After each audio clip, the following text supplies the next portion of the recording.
All India Radio Imphal medium wave meter zathum somli point khat kilohertz agyat somgyat leni le FM megahertz zale thum point nga pan hongki pawang kya paite program hi tuni in thuthak la khom simna no ong pon na le zakima pan latwa le nga ina ine dingu tun ama sapenin konngil zodiam chi la zakimin na sak thanglian dingina phwa ingai dingu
All India Radio Imphal thuthakla khom asimtu chingthian kimnun thuk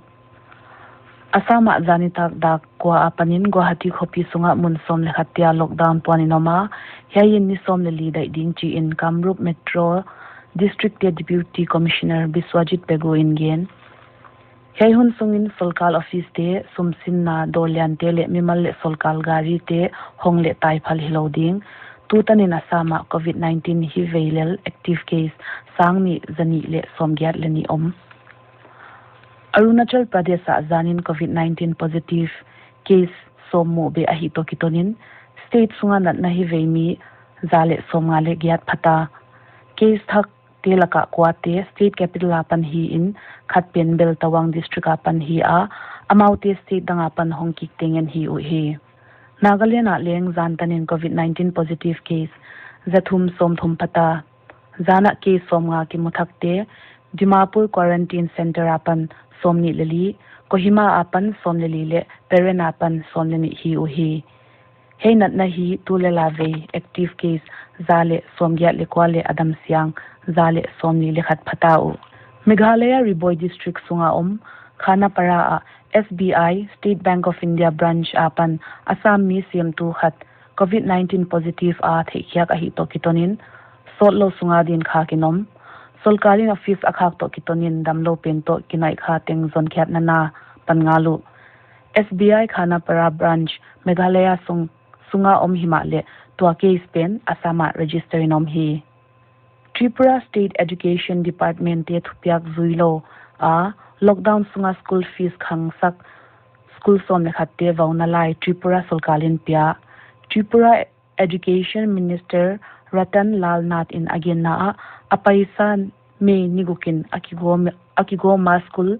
zathum somni le thum te kyanga lockdown sunga fees khangsak lo ding in na anabolta Meghalaya solkalin minister le official state pa azim khite zui ding dan tuambol Hey dan dung zui in minister le official state danga zinte RT-PCR test state po ane te dingu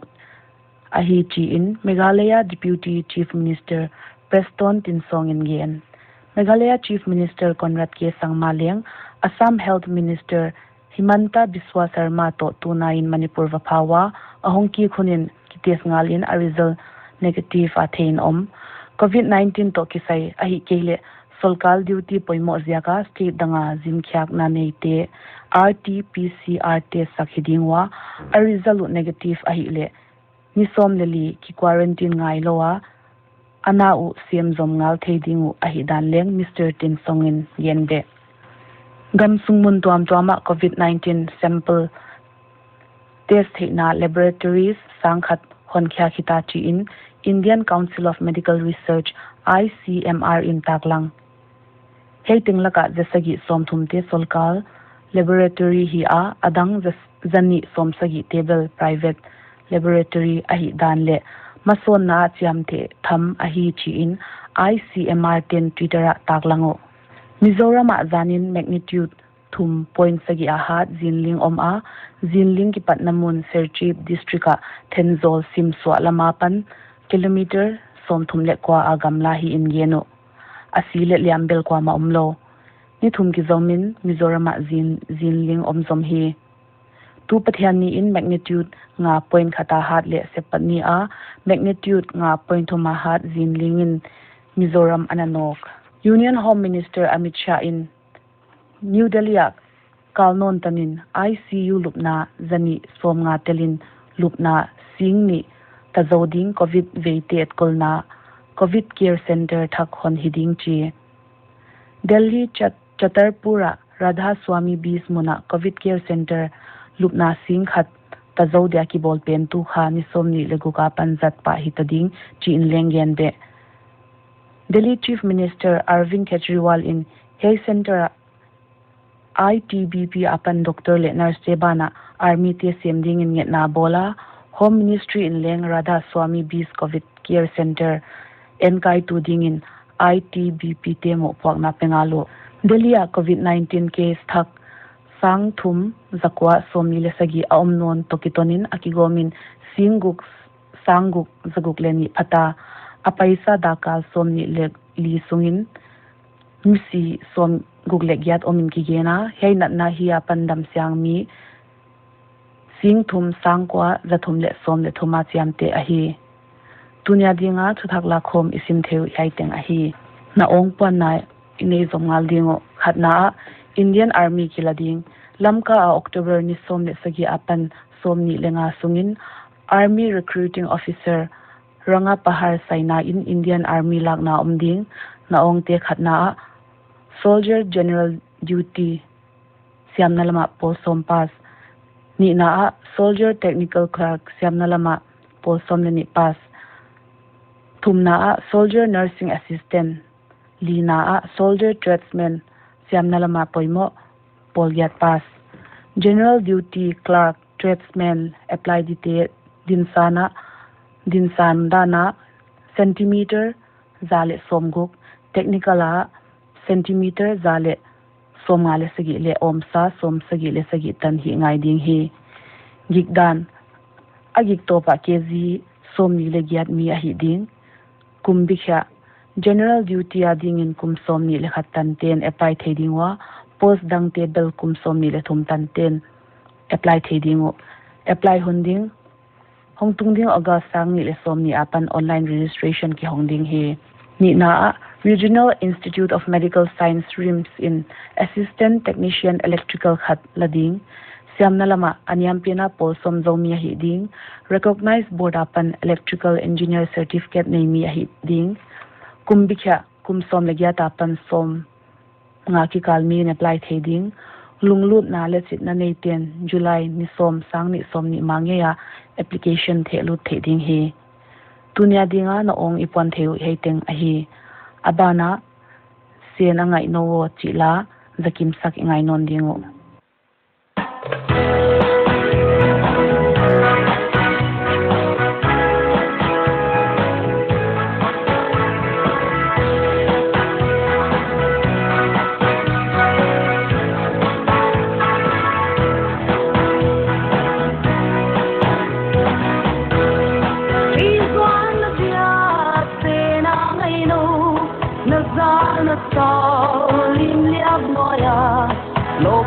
hong tao ke lung xuan na dia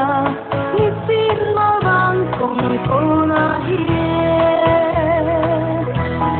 tu la ngai no ken hong lo lang on koi lia nu sang ga tang kwang tu sung kung tin la man hon ya le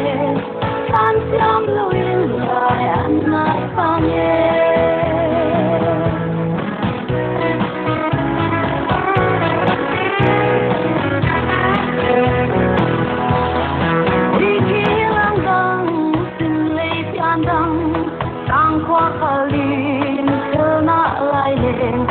Yen lệ kỳ nông doan ta đến sang nghe cũng tin hay va bằng chân từ đến nghe tu la ngày nô kem hôn lô lang hôn coi lia nô sang ga sang doan từ cùng cùng tin la man hôn ya le san siam lo in lại an na sang nghe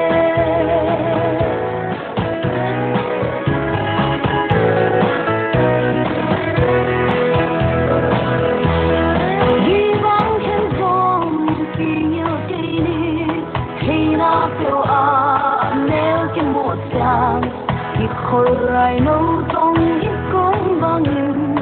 không sẽ so bằng thì phải kể đi ngay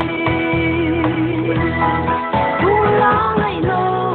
kem hôn đô đan hôn khôi lia nu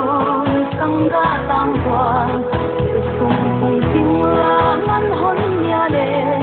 san siam lo in lại an na sang ye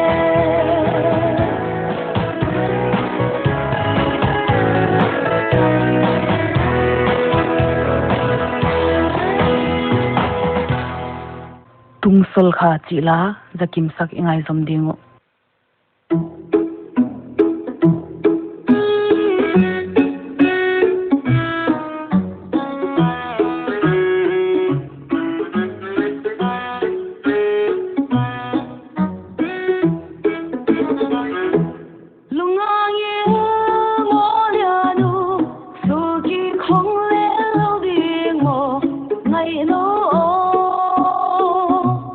ngày nâu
tunia dinga zakima pan latwa leng ingai theyu yaiteng ahita All India Radio Infal Jingjangin thuthakla khom simnale